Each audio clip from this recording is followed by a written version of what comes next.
Our next book is called Oliver and the Wishing Star, written by Jennifer Decker and Krish Vindi.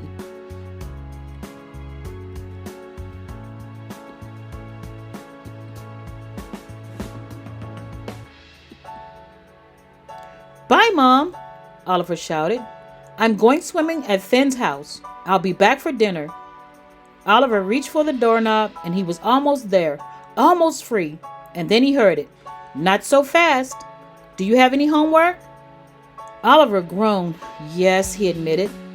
"But I'll finish it when I get back, I promise." Oliver's mom folded her arms and began tapping her foot. He knew that look. It was not good. "Oliver, do you remember the last time I let you go over to Finn's house without finishing your homework?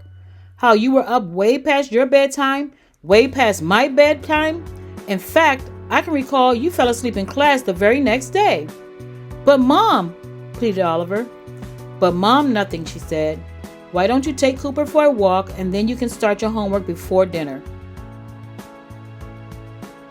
Sighing, Oliver looped the leash over Cooper's head. It was so unfair. How come he had to miss out on having fun just because his lousy teacher gave him homework? What was so important about homework anyway? "Dogs never have homework," he said as he walked. "In fact, dogs don't have any responsibilities." "You've got it easy, Cooper, and I'm cursed." The farther they went, the more Oliver thought about an idea of being a dog. "I know we're supposed to be the dog's masters, but who's really barking orders? You want to go for a walk? We take you for a walk. You want food? We give you food. And when you're done doing your business outside, who gets stuck cleaning it up? We do. I do." Suddenly, Oliver realized he'd reached the corner. He eyed the crosswalk. He wasn't supposed to cross the street alone, but who was going to stop him? No one, that's who. Oliver looked left, then right, then left again. And then he defiantly stepped off the curb. But breaking the rules wasn't any more fun than following them, and he quickly turned around. "Cooper, you don't know how lucky you are," Oliver said a bit later. "No homework, no chores, no having to eat broccoli, yuck. You don't even have to say excuse me when you let one rip. I'd trade places with you in a minute." That's when Oliver noticed the falling star.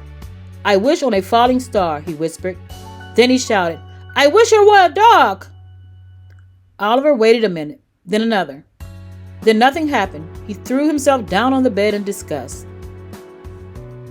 A little while later, Oliver woke to the sound of Cooper's growling. "What's the matter, boy?" he asked. Then Oliver spied himself in the mirror. He couldn't believe it. He really turned into a dog. His wish had come true. Oliver looked around. He had to get out of there before Mom spotted him. He quickly hopped out of the window and set off down the street. "This is too cool," shouted Oliver. "I'm a free man. Dog." But Oliver's happiness didn't last long. The darker it got, the colder it got, and soon it began to rain. The wind howled and Oliver's stomach began to growl. That's when he heard Old Lady Brewster. She was well known for having a soft spot for strays. "Hi there, pup. I've got some food for you." Oliver bounded forward, excited for a snack. But as he leaned in, a terrible smell hit his nose. "Gross! I'm not eating dog food," Oliver barked. "What is it, boy? Aren't you hungry?" asked the old woman. Oliver jumped off the front porch and headed home.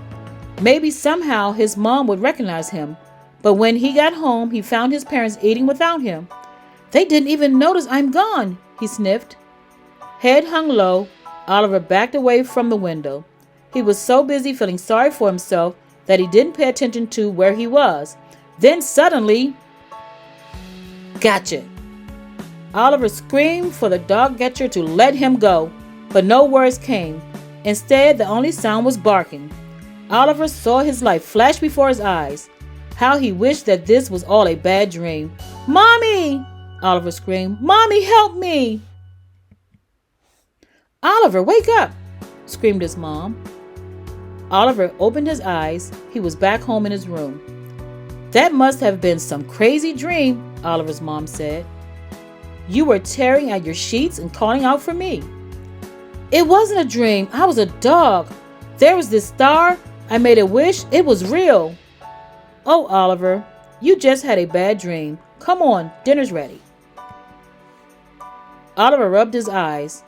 With one last kiss on the head, Mom left Oliver's room. Throwing off his covers, he hopped out of bed and gasped. His feet and sheets were completely covered with mud. It wasn't a dream. That night at dinner, Oliver's dad asked if he would say grace. Oliver nodded. "Dear God, thank you for this food we are about to receive. Thank you for my mom and dad, and thank you for not making me a dog. Amen." Oliver's mom and dad looked at each other and then at Oliver. "What was that last thing you said, Oliver?" asked his dad. "Oh, nothing," Oliver said.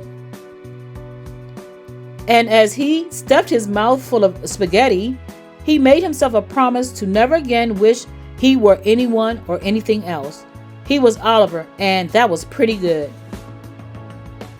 The end. I hope you enjoyed our story. Thank you for listening. Bye.